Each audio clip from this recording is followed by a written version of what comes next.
Ask yourself, do you really know yourself? Are you not forever changing and still discovering? Healing from things, shifting from experiences, growing, evolving. Yeah, we all are. And we all go through certain chapters in life, certain changes, certain things that we don't even control or really realize sometimes until we look back.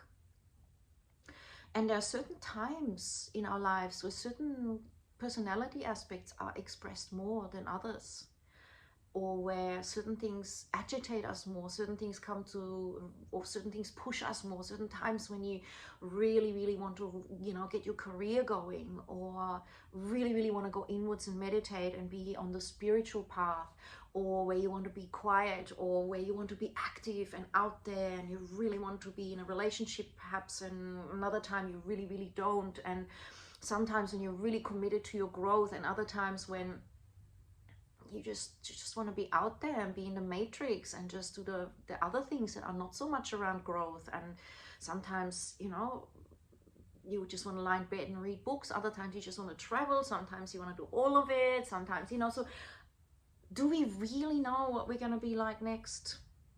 Do we really know someone else? No. Do we really know what's going to happen in the world? No.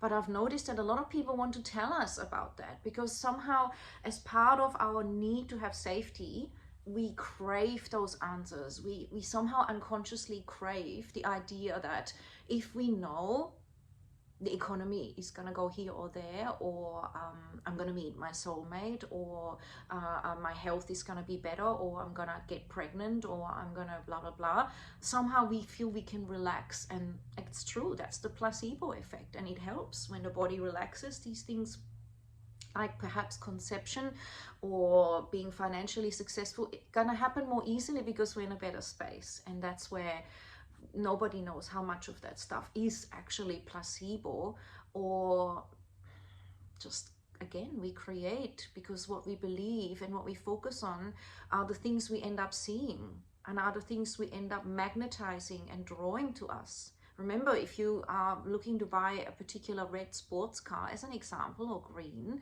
you're going to see them a lot more. You've noticed that. It's that experience of what you're looking for. You tend to see it, whereas before you didn't really notice it as much because you weren't buying that car. You were just pottering around in your black car or white car, not looking at cars that much. And it's really the same principle.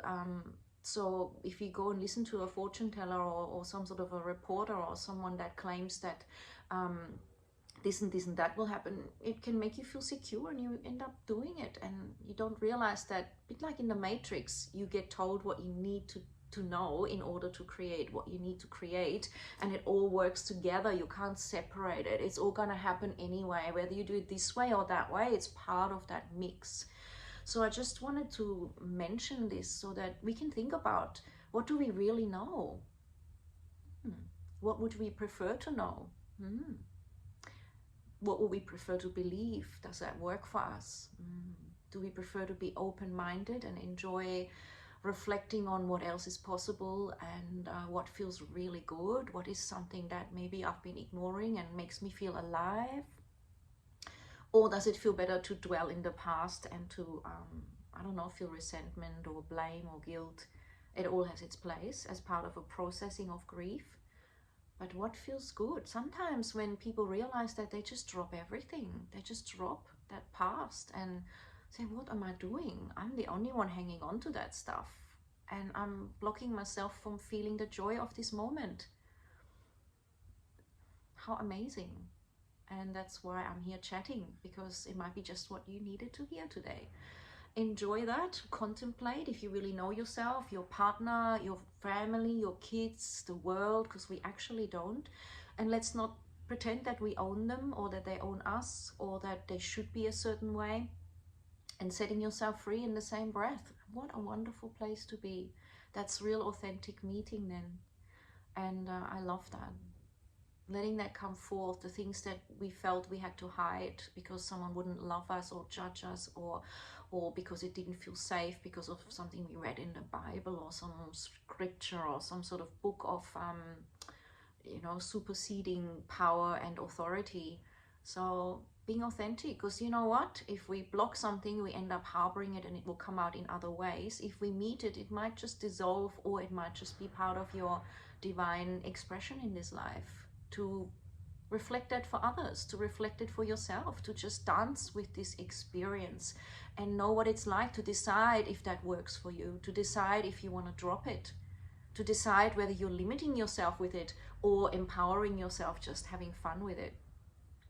I often say, you know, when some people say, oh my God, you know, why do these people eat so much, and, you know, they're overweight or something, I always go, well, how do you know why? You wouldn't know what pain they have gone through, or whether they simply like eating, or they simply don't care, or they have a thyroid problem, or in a past life they were starving, or maybe in 5 past lives they never had enough food, and in this lifetime they've decided, I'm just gonna have fun eating, and then while they're doing it, they're feeling the judgment of people, and they're not enjoying it because it doesn't feel good, because it's uncomfortable and the body's suffering. Or while other people totally enjoy it and they enjoy their voluptuousness, and you know, all of that is a unique experience and has its place, including the other way. You know, any sort of thing we do, whether we eat not enough and are really too skinny and malnutritioned, or whether we eat a lot, we're all trying to find in the experience the thing that our soul or our essence has come, and I can't judge that. It's impossible. It's, who can judge that? It's a greater thing. It's way beyond our comprehension. But in sessions with me, I must add, you can find out, you can go into the meditative space, and with my hypnotic suggestions and the fact that you're safe with me, you can actually find out what is the root cause of this pattern of, you know, taking drugs, or you know, attracting the wrong partner, or wanting to run a really successful business and money is never enough. I feel like I always need more to feel safe, or the self-sabotage. Where does this come from? And you can get to the root cause and meet yourself, and then come into this unconditional love and enjoy who you really are in whatever arises. So yeah, I don't know, I had to share that. I don't exactly know why, but there's something pulsing through me, that when we realize we don't know ourselves and we're still developing and giving others that chance, we don't suppress someone. Say you're married and your partner is showing different aspects of him or herself, and you're realizing, but you weren't like that, and what's this, and I have no idea who I really married and what's gonna happen next.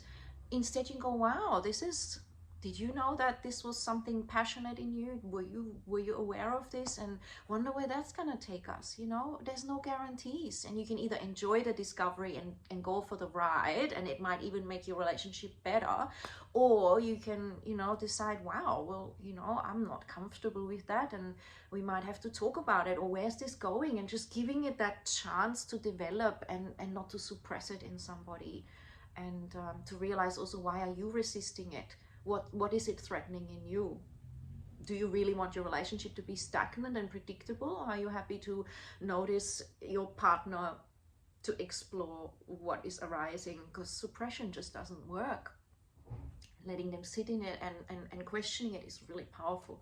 So anyway, these are just my little ramblings and passionate sharings at the same time, because I find humanity super fascinating, and being a human is just incredible, observing all those things and experiencing them, and cherishing each experience and each discovery, not being hard on ourselves, and just noticing, wow, well, that's what's happening. And then again, if you want to know why, and then intellectual part of you is, I want to know more, and your heart is saying, let's find out. That journey is super beautiful. I have had so many past life memories, whether they're true or not, I can never prove, but I'd be driving the car and just remember completely a different state of mind that I used to have, and a life I used to have, and that's happened to me a lot spontaneously, when my kids were little, and before I gave birth. It started quite strongly, sometimes somewhere in my childhood as well. And I hold space for that, for you to find out where that came from, and the beauty of your multifaceted vastness that you are. Not just this identity, but so much more. It is empowering, and it is, you know, it creates humility, and it is like humbling, is what I wanted to say, and expansive and beyond words. Anyway, hope this helps, because when we think we know ourselves and someone else too much, we become tight, we become unable or disabled from being creative and present to the moment, because we're running what we're perceiving and what we think we want. Can you see that? And so then we miss things, and we miss authenticity, and we miss others' authenticity and the depth of a situation, all because we feel secure in our old version of what we think we are and what others are. And that's very normal. But noticing that is a huge breakthrough, and noticing that about everything we do, all of our choices.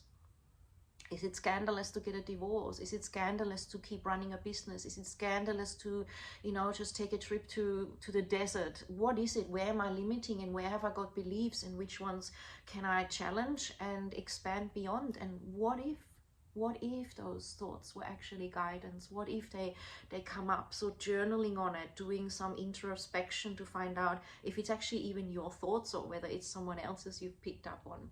Super fun. It's like you're the creator in terms of the creativity, because it's bigger than us. It flows through us. So we're not going to think we create everything. I don't believe that, but I believe I'm part of a co-creation, and it does make a difference with what I tune into. But then who is determining what I'm tuning into? And the fact that I chose to do a video right now, I can't tell you the exact origin of that. I was in the kitchen and I went, oh no, I want to say this, and I'm already ready. I've got my lights here. So I went here. But why did that happen today and not yesterday? And why might I do another 5 videos today and none for another, 3 weeks? I have no idea.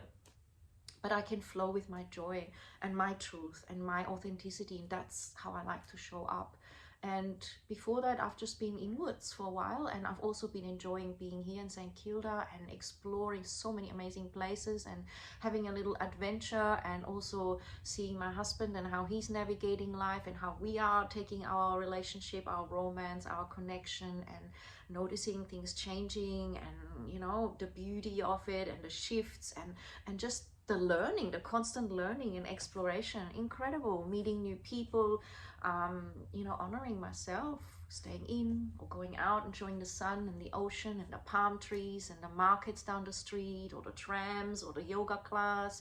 It's just infinite. And sometimes there's nothing better than staying home in the bed and just getting my work done. I've got quite a few things I need to get done for uni, and I've got quite a few videos that are still stuck on Zoom that I need to actually download, get on an external drive, and then delete and check I'm deleting the right one, because they all start to sound the same. They have codes, I know, dates, but still you have to really tick them off, because I think I've got like 200 videos there, and I'm slowly working through them. Got to finish something off for uni.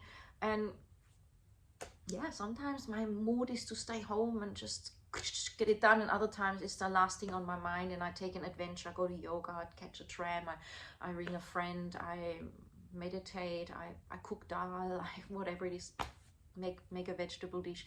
So yeah, reach out to my kids, think about my parents, reach out, whatever it is, write emails, and just flowing. I have no idea why it happens, how it happens, but I do check in. What does my heart really want? What does my body really need right now? What does it need to eat? What does it need to fast? I do a lot of fasting, whatever that is. And then I just do my best. I have no idea ever whether that was perfect or not.